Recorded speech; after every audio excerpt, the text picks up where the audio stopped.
'గామి' అనే ఒక సినిమా విశ్వక్సేన్‌ది. 6 ఏళ్ళు పాపం ఏదో క్రౌడ్ ఫండింగ్‌తో షూట్ చేస్తా ఎట్టకేలకి ఓ రకంగా రిలీజ్ అయింది. బుక్ మై షో యాప్‌లో దానికి చాలామంది 000 రేటింగ్‌లు ఇచ్చారు.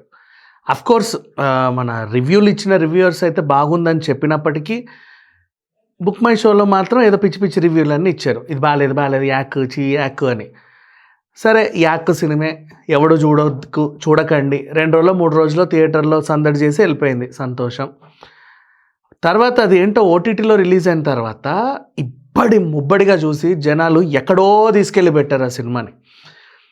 ఎన్ని అవార్డులు ఇచ్చినా తక్కువ ఇలాంటి సినిమాకి అని చెప్పారు. అండ్ క్రౌడ్ ఫండింగ్ సినిమా కూడా ఇంత ఇదిగా తీస్తున్నారా, ఇంత చక్కగా తీయొచ్చా, భారీ బడ్జెట్ సినిమాలు తీసే నిర్మాతలు నేర్చుకోండి అయ్యా, స్క్రిప్టులో విషయం ఉంటే చాలు, పెద్ద హీరోలను తీసుకొచ్చి ఇంకేదో చేసి మీరు చాలా కష్టపడాల్సిన అవసరం లేదు, కాన్సెప్టే మీకు మాట్లాడుద్ది, హీరోలకి విచిత్రమైన గెటప్లు వేసి డ్యాన్సులు చేయించి ఇంకేదో చేయించి వాళ్ళ చుట్టూల కుర్ర హీరోయిన్లను తిప్పితే వచ్చేది ఏం లేదు, వాళ్ళని మోసినంత మాత్రం వచ్చేదేం లేదు, కంటెంట్ ఉన్న సినిమాలు చేయండి అని చెప్పేసి చాలామంది అన్నారు. సరేలే, ఇటు విన్నారు అటు వదిలేశారు. ఇప్పుడు ఎందుకు చెప్తున్నానంటే ఓటీటీ ప్రేక్షకుల గురించి మాట్లాడుతున్నాను నేను. అండ్ తర్వాత ఏం జరిగింది, ఏం సినిమా వచ్చిందబ్బా ఇలా ఓటీటీలో success? Ghaati. Anushka Ghaati cinema release అయిన తర్వాత అసలు ఇది ఘాటి కాదు ఇంకేదో అదేదోటి ఈటీ ఆటి అని చెప్పేసి దాన్ని అటు పడేశారు.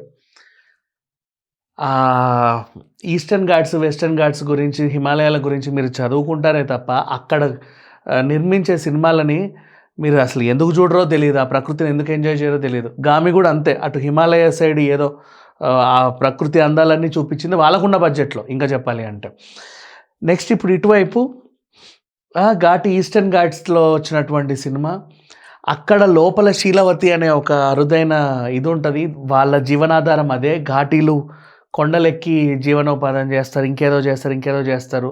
అంటే పుష్పలో కూడా అదేలే అఫ్కోర్స్, బట్ ఆ స్మగ్లింగ్ వేరు ఈ స్మగ్లింగ్ వేరు. బట్ వీళ్ళు ఒక ప్రాంతాన్ని ఎంచుకొని అక్కడ జరిగే ఇన్సిడెంట్స్ అన్ని కళ్ళకు కట్టినట్లుగా చూపించడంలో సక్సెస్ అయ్యాడు క్రిష్ డైరెక్టర్.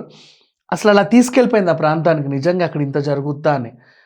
ఆ సినిమాని రిలీజ్ చేస్తే అనుష్క వీర లెవెల్లో యాక్ట్ చేస్తే, ఎందుకో మరి మన ఈ పురుషాధిక్యత ఉన్న సమాజం అనేది మరి సినిమా ఇండస్ట్రీలో కూడా ఉందో లేదో నాకు తెలియదు, కానీ ఒక హీరోయిన్ స్టార్ ఇమేజ్ తెచ్చుకుంటే మరి మేము హీరోలు అయ్యి ఉండి మాకేం కావాలని అనుకున్నారా? ఇంకేంటో ఆ సినిమా ఫ్లాపు అన్నారు. ఓటీటీలో రిలీజ్ అయిన తర్వాత బ్రహ్మరథం పట్టారు ప్రేక్షకులు, ఎక్కడికో తీసుకెళ్ళి పెట్టారు ఆ సినిమాని. ఇప్పుడు చూస్తూనే ఉన్నారు. ఎందుకు ఇవన్నీ చెప్తున్నానంటే ఇప్పుడు ఇక్కడికి రావాలి అఖండ దగ్గరికి. బాలయ్య సినిమా అఖండ రిలీజ్ అయింది.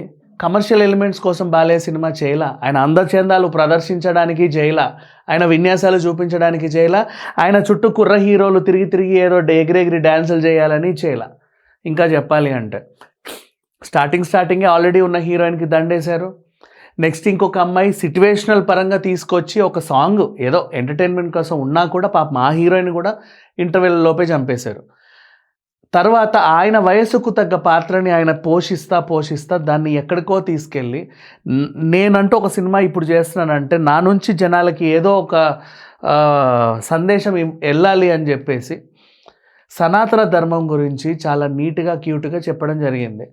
మరి మన తెలుగు రాష్ట్రాల్లోనే ఎక్కడి నుంచి వస్తారో వీళ్ళు తెలియదు, ఎందుకు ఇలా ఆలోచిస్తారో తెలియదు, కానీ దేశం మొత్తం ఒకవైపు ఉంటే తెలుగు రాష్ట్రాల్లోనే ప్రజలు మా హీరో గొప్ప, మా నేత గొప్ప, మా బిగ్ బాస్ కంటెస్టెంట్ గొప్ప, మా బిగ్ బాస్ కంటెస్టెంట్ గొప్ప, మా ఐపీఎల్ టీం గొప్ప, ఇలా కొట్లాడుకుంటూ ఉంటారు. మా కులం గొప్ప, మా మతం గొప్ప, మా పిండాకుడు గొప్ప, మీ స్నార్థం గొప్ప, ఇట్లా కొట్లాడుకు చేస్తూ ఉంటారు.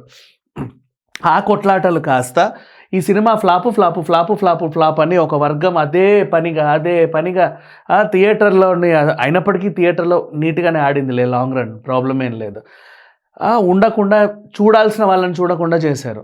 ఇప్పుడు ఓటీటీలో రిలీజ్ అయ్యి నెట్ఫ్లిక్స్లో ఒక ప్రాంతీయ సినిమా కేవలం ఒక ప్రాంతీయ సినిమా ఎక్కడికో వెళ్ళిపోయింది వ్యూస్ పరంగా. ఒకప్పుడు the game of Thrones, squid గేమ్లు, అవి ఇవి ఇంకేవేవో నెట్ఫ్లిక్స్ ఒరిజినల్ సిరీస్లు అండ్ పెద్ద పాన్ ఇండియా రేంజ్ పెద్ద సినిమాలు ఇవన్నీ కూడా సాధించలేని వ్యూస్ ఈ సినిమాకి వచ్చాయి. ఇంచుమించు చెప్పాలంటే మీకు మహాకుంభమేళ తెలుసు కదా, ఎంతమంది వెళ్ళారు? మన హిందువులే కనీసం ఒక 60 కోట్ల మంది వెళ్ళుంటారా దేశ జనాభాలో 60 కోట్ల మంది ఒక ఈవెంట్కి వెళ్ళారంటే చాలా పెద్ద గ్రేట్ అది. అట్లాంటిది వాళ్ళందరూ కూడా మళ్ళీ ఈ సినిమాని చూసేసరికి ఇది ఎక్కడికో వెళ్ళి కూర్చుంది. నెట్ఫ్లిక్స్లో బాలయ్య అరుదైన రికార్డ్ ఇది, అండ్ ఒక ప్రాంతీయ సినిమాకి దక్కిన అరుదైన గుర్తింపు ఇది.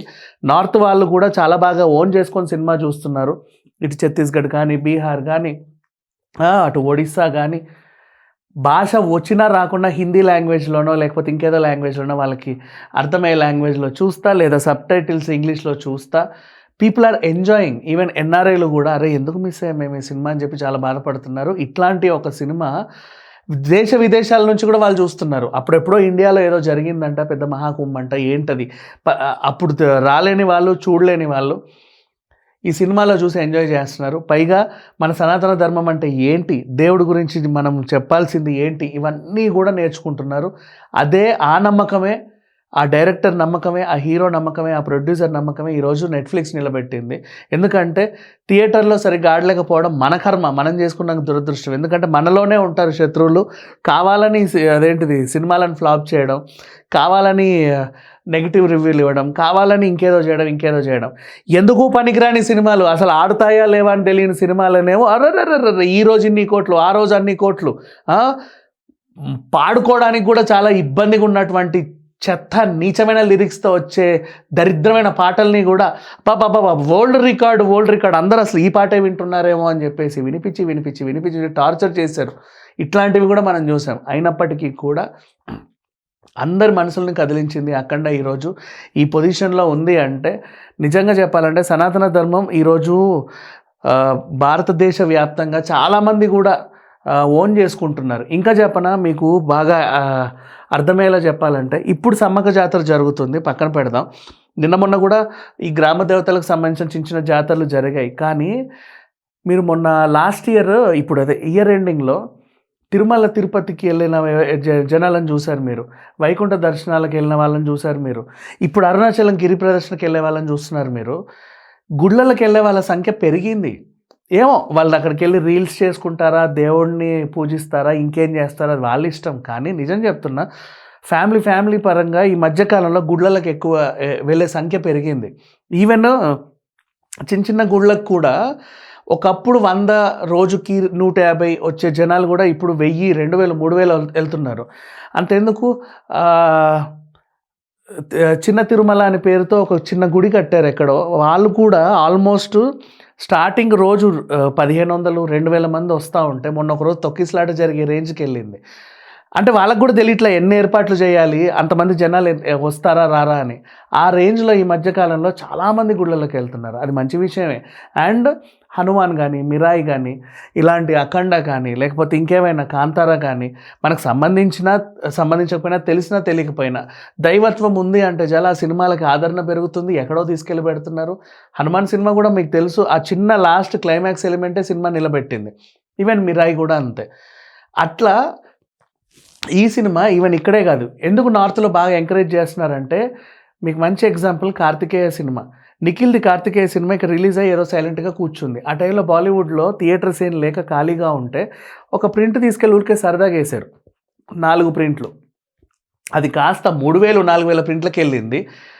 అసలు తెలియకుండా ఆయన ప్రమేయం లేకుండా నిఖిల్ అనే ఒక చిన్న హీరో పాన్ ఇండియా హీరో అయిపోయాడు. తర్వాత ఇప్పుడు అంటే ఇప్పటికీ కూడా ఆయన పాన్ ఇండియా లెవెల్లో సినిమాలు రిలీజ్ చేసుకోకపోయినా సరే ఒక ప్రింట్ అక్కడికి వెళ్ళి ఆయన అలా నిలబెట్టింది. అంటే నార్త్లో దైవత్వానికి చాలా దగ్గరగా బ్రతుకుతున్నారు చాలామంది, ఓన్ చేసుకుంటున్నారు చాలామంది. అండ్ ఇట్లాంటి సినిమాలు ఏమైనా వస్తే వదలకుండా చూస్తున్నారు. అందుకే కదా యానిమేషన్లో చూపించిన మహావతార్ నరసింహ 400 కోట్లు కలెక్ట్ చేసి పెట్టింది.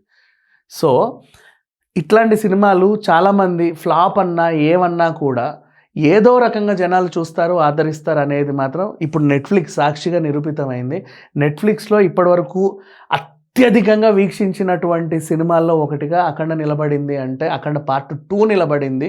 And as well as part 1ని ఎత్తుక్కుంటూ మరీ చూస్తున్నారంటే నిజంగా ఘనత ఈ తీసిన యూనిట్లో ప్రతి ఒక్కరికి దక్కాలని మనస్ఫూర్తిగా కోరుకుందాం. Thank you so much.